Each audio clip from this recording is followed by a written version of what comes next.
Identify yourself. Too far. Please identify yourself for the benefit of our listeners and let's proceed.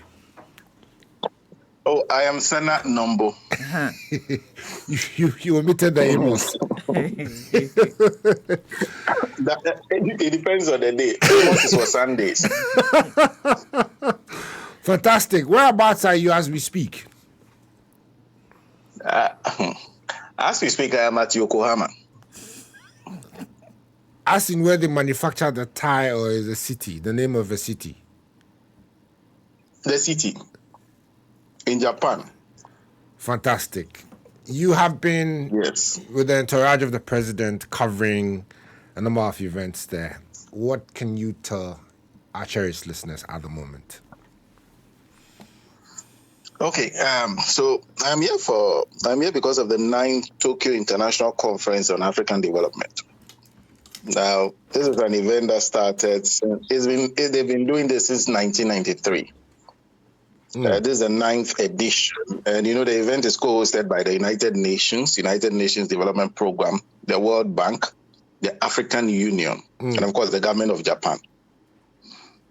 So, if you come here today, most of the African leaders that you're looking for, except a few, maybe Yoweri Museveni, well, he did not make it, but Baba was here yesterday. That's Ahmed Bola Tinubu, who is president for Nigeria, was here yesterday. I didn't see him today. Of course, our president is here. I've seen William Ruto, also to the South African presidents. There are presidents from all across the African continent. There are some that are being represented by their ministers. But our president made it a point to be here and be part of this 9th TICAD as they call it. They started yesterday. They'll finish tomorrow. So yesterday, Wednesday, Thursday, Friday, 3-day events where various sessions are held. Yesterday, Ghana was the center stage. I think they offer each country an opportunity to sell themselves. And Ghana had that opportunity to do that. Today was the more of a conference session where the African leaders were given an opportunity, one after the other, to speak about the why they are here. Essentially, what do they want from them? Yeah. So that's the question. What do you want? So each of them, either you are a representative or you are the president of a country, they give you that opportunity to speak about where you are, what kind of partnership are you looking for from the people of Japan.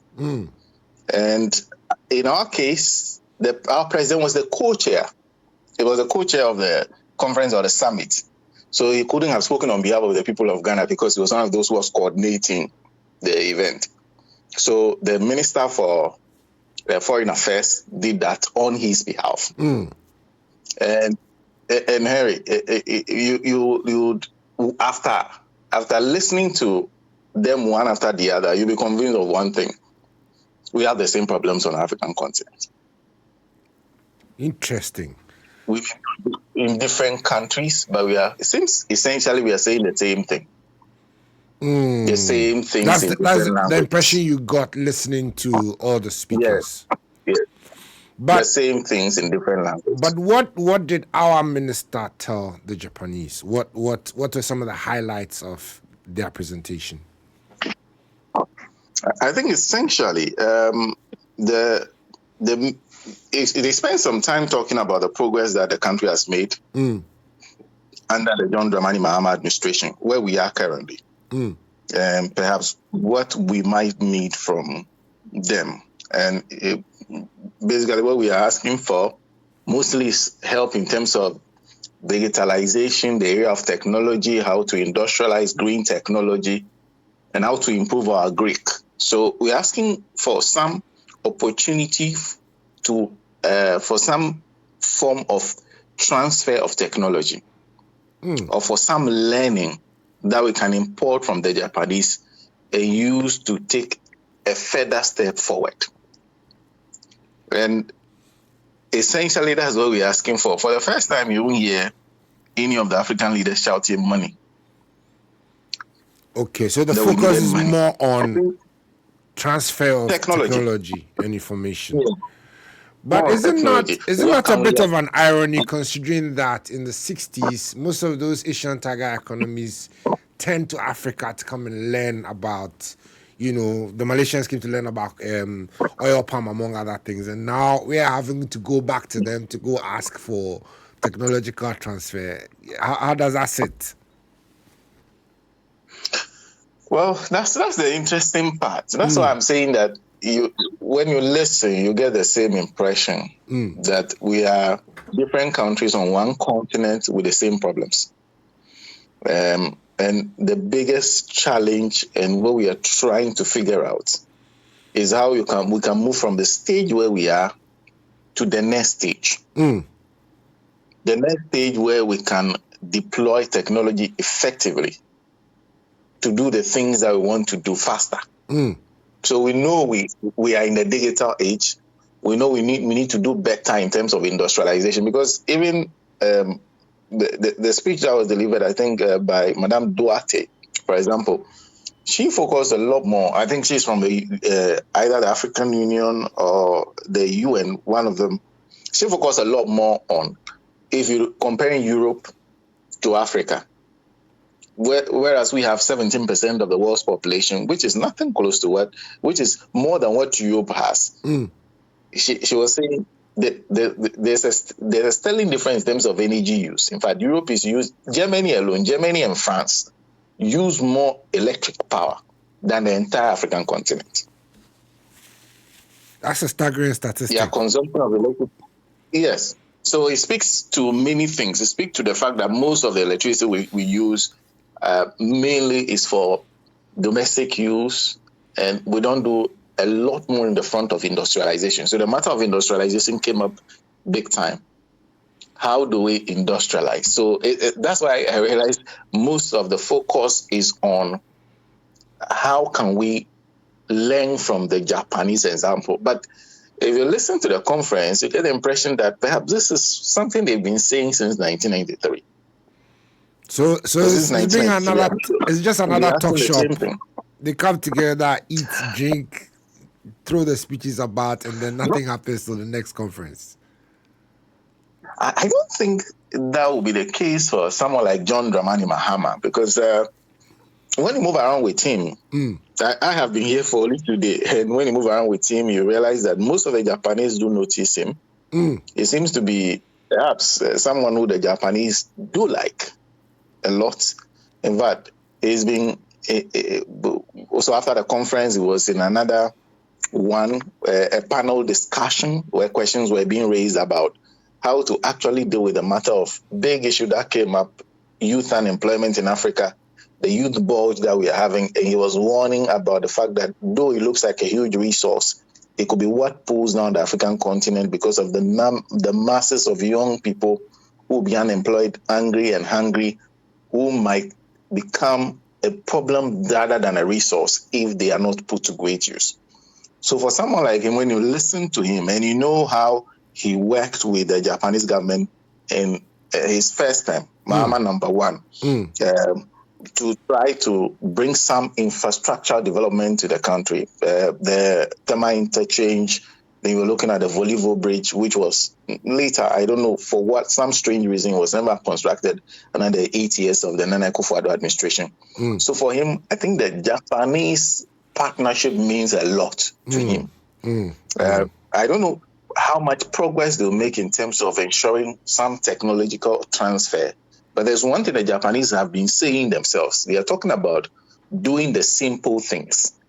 So they're talking about infrastructure as one of the big things that they are looking at, how they can partner with African countries to build infrastructure. Because I think the Japanese also realize that without infrastructure, the matter of digital divide, dealing with the moving the technology, the matter of industrialization moving into a technological age, moving into a digital age would all be a talk shop if the infrastructure in Africa is not improved so that we can connect to each other better. Because even if you're doing digital, you're moving into the digital age, you need to build the infrastructure that is needed to do that.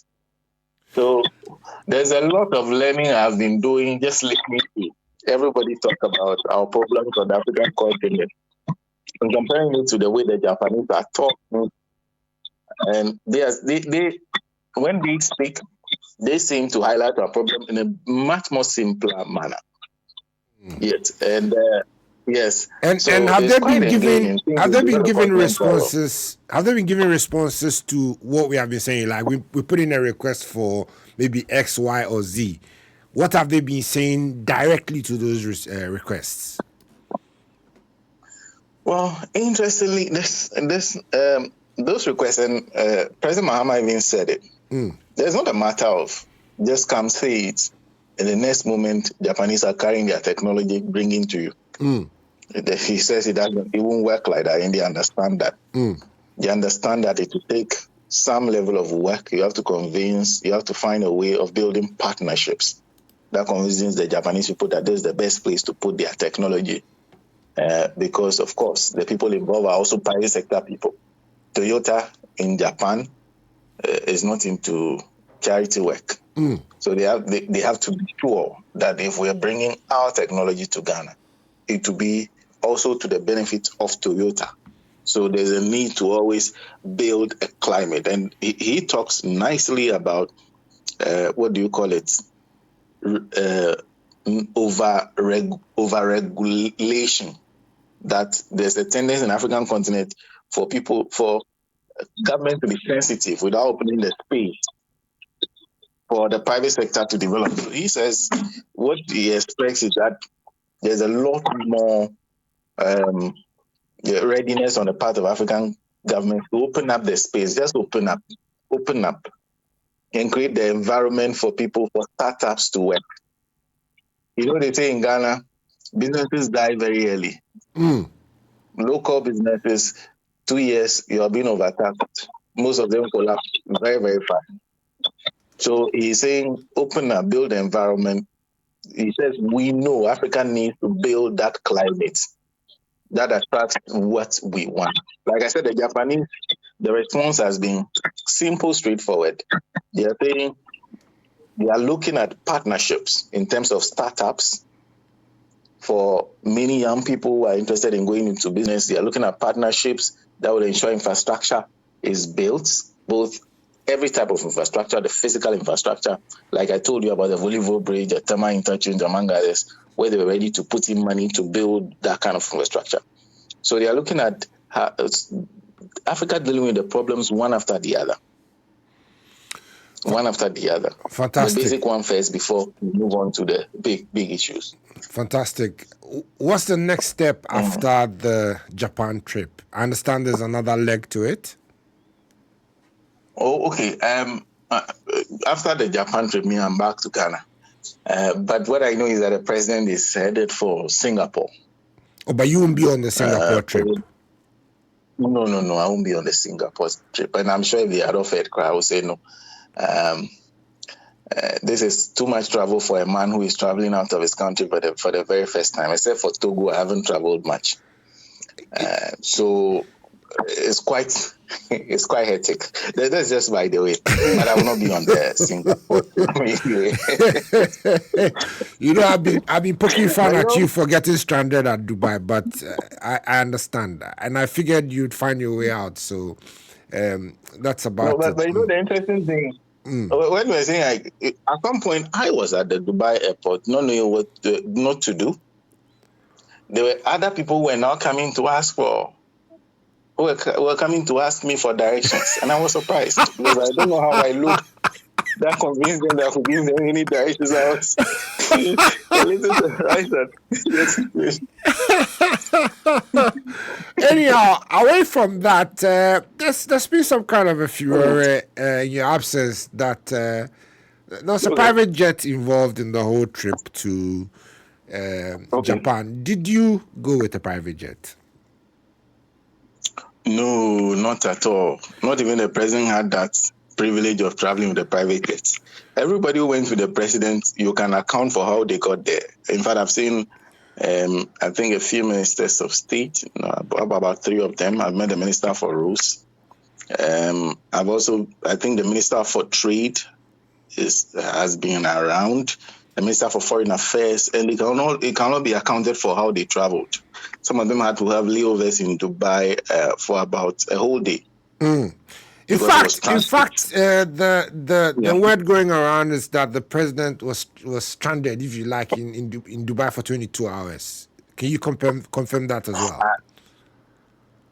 No, that's virtually impossible. To be very frank, I think that sometimes as a media, what we need to do is spend some time, and if you do not understand, you ask, so that they will explain to you. It's virtually impossible for a president to be stranded at an airport, because once they identify him as a president, the arrangements are different. So he was not stranded at the airport. Yes, it was transit, but he was not stranded. He had the necessary facilities to at least have some rest while he waited for the next plane to move him. So he was not stranded at all. That is not true. That is not. It was a transit trip. Yes, there was a 1-day layover, but he was not stranded. It was well catered for. Even I was catered for. So imagine the president. I was explaining to somebody yesterday that if you fly Emirates and the layover is long, the airline checks you into a hotel as a courtesy. So I was surprised to hear whatever it was that was going around. But anyway, thank you for bringing clarity to the issues and for bringing us up to speed on the goings-ons in Japan. We expect you back. But interestingly, before you go, I realized that this trip took me through 2 places. Okay. Dubai, yes, in the Emirates, and then Japan. So a place like Yokohama, and and it's interesting how these are 2 different examples of how you build. Japan, a gradual process. They went through the gradual process of building 1 step at a time. Then there is the Dubai example where they just found money, bought all the technology they can, and built what they had in mind. So 2 different places built with 2 different ideologies, but virtually maybe have gone to, they may not have been, they may not be in the same place, but there are 2 different examples that we can borrow. When you go to Dubai, you see a city built out of nothing, but they did in the desert a lot faster than Japan did. Japan has taken time to build one after the other, gradually, over the years. Yes, and so one had to come from war, and the other one had to come out of basically nothing in the desert. You see. Yeah. Yes. And I think I was having a discussion with someone when I said I think our biggest problem is a lack of luck. That we have so much we basically are not challenged. That if we are confronted the problems of Japan, earthquakes, hurricanes, perhaps we would adapt better. If we had the problems of a place like the United Arab Emirates, where the weather is a huge issue for them, they are basically desert people, perhaps we will adapt. But when you think about a place like Ghana, the lands, arable lands, gold everywhere, oil, we don't have a problem. You can find diamond. You can basically find any mineral you can think about. So adaptation, I think a lack of luck, the fact that we do not lack anything, may be one of the reasons we are being pulled behind. Perhaps if we lack something, we will adapt and find a way of meeting that lack. But it looks like we don't lack anything. So we are there. Okay, we pretend we want progress. Not a lot. So this is Sena, the philosopher. You're just done your philosophical heart after some exposure to another terrain and another horizon. But let's leave it here. We have a lot more to cover. For someone like me. Why not? Come on, enjoy the experience, and I'm sure when you come back, you'd have more stories to tell. The more you see these things, the more depressed you get. Anyway. No, the African situation. And I hope we find a way of getting ahead of our issues.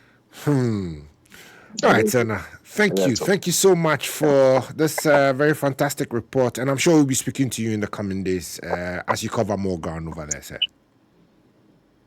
All right. Thank you. Hey, if you know God is a good... The global AI market is projected to reach